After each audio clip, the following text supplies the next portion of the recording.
Hello दोस्तों, क्या आपने कभी सोचा है कि हर सावन में लाखों लोग क्यों पुकारते हैं बोल बम बम बम भोले। कौन है ये लोग? क्यों ये नंगे पांव सिर पर कांवर लिए सैकड़ों किलोमीटर पैदल चलते हैं? दरअसल ये सिर्फ एक यात्रा नहीं, यह श्रद्धा, समर्पण और आस्था का सबसे बड़ा उत्सव। हर साल सावन महीने में देश के कोने कोने से श्रद्धालु गंगा जल लाकर बाबा भोलेनाथ को चढ़ाते हैं। बोल बम का मतलब सिर्फ एक नारा नहीं, यह एक भावना है, एक आंतरिक आवाज़ जो कहती है मैं तुझसे जुड़ा हूँ भोले, तन से भी और मन से भी। इस वीडियो में हम जानेंगे बोल बम का इतिहास क्या है, यह परंपरा कैसे शुरू हुई और क्यों आज भी करोड़ों लोग हर सावन में इसे जीवन की सबसे बड़ी पूजा मानते हैं। तो हमारे साथ जुड़े रहिए, क्योंकि आज हम बात करेंगे बोल बम की, भक्ति की और भोलेनाथ की। जब सावन की पहली बूंद धरती को छूती है तो गगन से एक आवाज़ उतरती है, बोल बम। ये शब्द मात्र उच्चारण नहीं, ये आस्था की आग है जो हर साल करोड़ों दिलों में धधकती है। ये आवाज़ गांव-गांव, गली-गली, घाट-घाट गूंजती है, मानो शिव स्वयं पुकार रहे हो। इस यात्रा में कोई साधारण नहीं होता, सब शिवमय हो जाते हैं। कांवर उठता है और साधारण मनुष्य बदल जाता है, श्रद्धा का योद्धा बनकर निकल पड़ता है शिव के चरणों की ओर। बोल बम केवल एक यात्रा नहीं, यह जीवन का पाठ है। यह वो रास्ता है जहाँ इंसान अपना घमंड, अपनी इच्छाएं और अपनी थकावट सब छोड़ देता है। कांवर में रखा जल केवल गंगा का नहीं होता, इसमें होता है प्रेम, तप और समर्पण। हर बोल बम की गूंज एक दिल की पुकार है, न जात पात का भेद, न उम्र की सीमा, यहाँ सब समान है, सब बस शिव के दास हैं। अब बात आती है आखिरकार यह परंपरा शुरू कैसे हुई, इसका इतिहास क्या है। इस यात्रा की जड़ें पुराणों में छुपी हैं। रावण, जो शिव का परम भक्त था, जब रावण गंगा जल लाकर शिवलिंग पर चढ़ाता है तो वहीं से शुरू होती है यह परंपरा।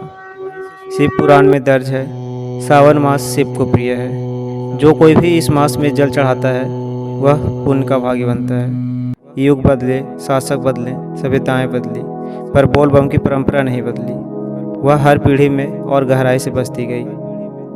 दोस्तों, यह यात्रा आसान नहीं होती है, इसमें बहुत तरह की कठिनाइयाँ आती हैं। पैरों में छाले, रास्ते में बारिश, भूख, प्यास, लेकिन कोई शिकायत नहीं। कांवरिया जानता है यह दर्द मेरे शिव स्वीकार करेंगे।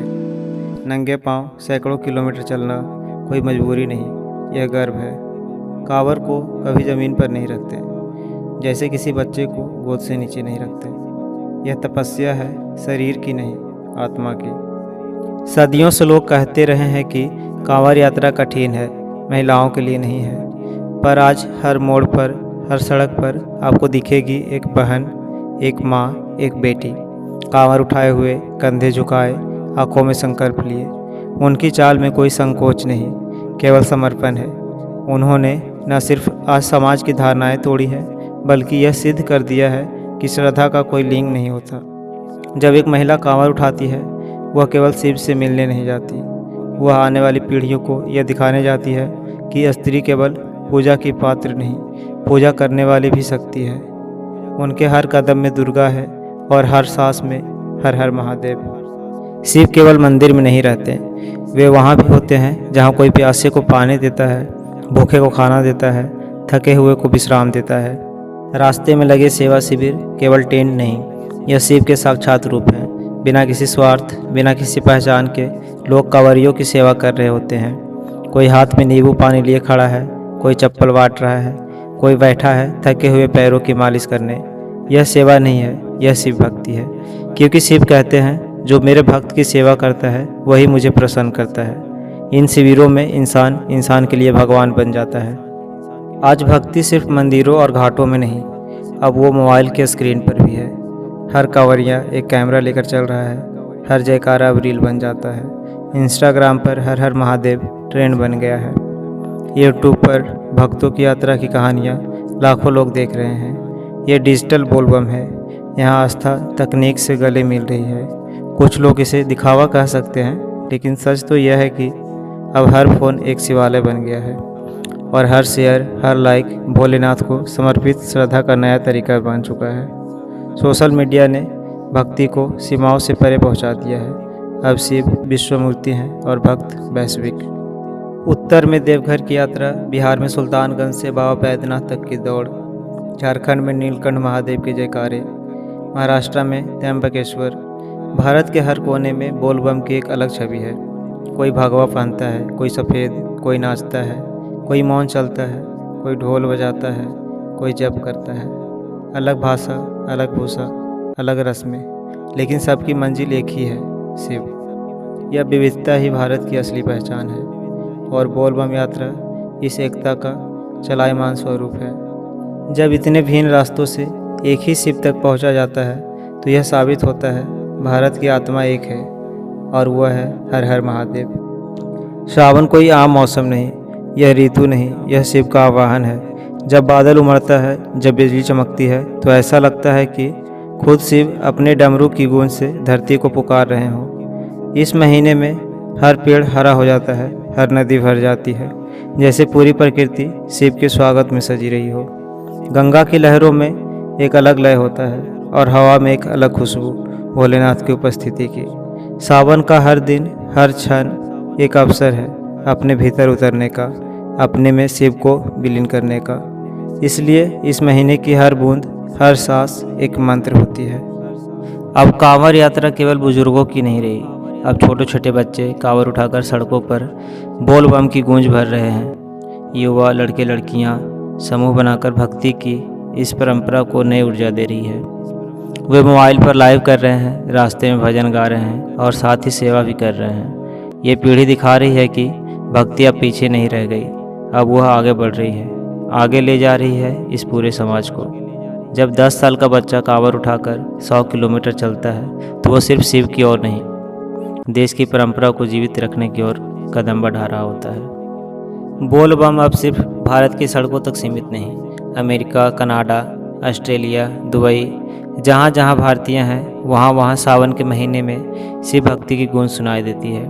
प्रवासी भारतीय भी कांवड़ उठाते हैं, मंदिरों में जाकर जल चढ़ाते हैं, डिजिटल माध्यमों से अपने अनुभव साझा करते हैं। यह केवल परंपरा का निर्वाह नहीं, यह अपनी जड़ों से जुड़ाव है। ये लोग बता रहे हैं कि चाहे दूरी कितनी भी हो जाए, दिल अगर भोलेनाथ से जुड़ा हो तो हर जगह मंदिर बन जाता है। बोल बम अब एक वैश्विक मंत्र बन चुका है, जो न जाति देखता है न राष्ट्र, बस भाव देखता है। भक्ति जब प्रकृति से जुड़ जाए तब वह केवल पूजा नहीं, संरक्षण बन जाती है।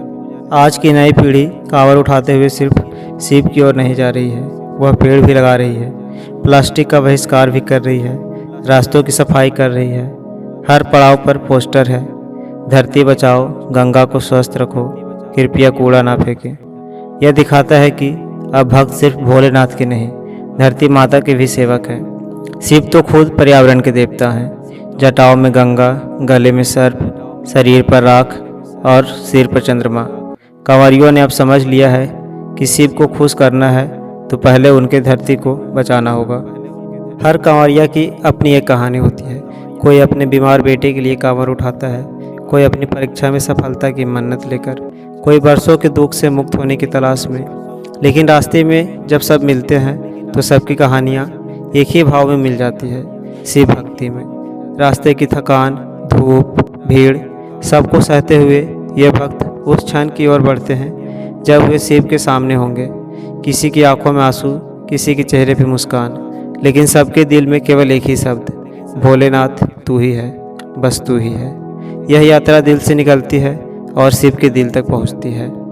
सैकड़ों किलोमीटर की पैदल यात्रा, धूल, थकान, चुभते छाले, यह सब पार कर भक्त जब मंदिर पहुंचता है तो वह सिर्फ एक मानव नहीं रहता, वह एक तपस्वी बन चुका होता है। कांवड़ से गंगा जल उठाकर जब वह शिवलिंग पर अर्पण करता है तो उस जल में केवल गंगा नहीं बहती, उसमें बहती है श्रद्धा, आंखों के आंसू, दिल की पीड़ा और मन का सुकून। वह क्षण कोई आम क्षण नहीं, वह ब्रह्म से मिलन का क्षण होता है। कांवरिया जानता है यह शिव से मिलने का अंत नहीं, बल्कि आत्मा की नई शुरुआत है। वह जल नहीं चढ़ाता, वह अपने भीतर की सारी इच्छाओं को समर्पित कर देता है और फिर केवल मौन बचता है, शिवमय मौन।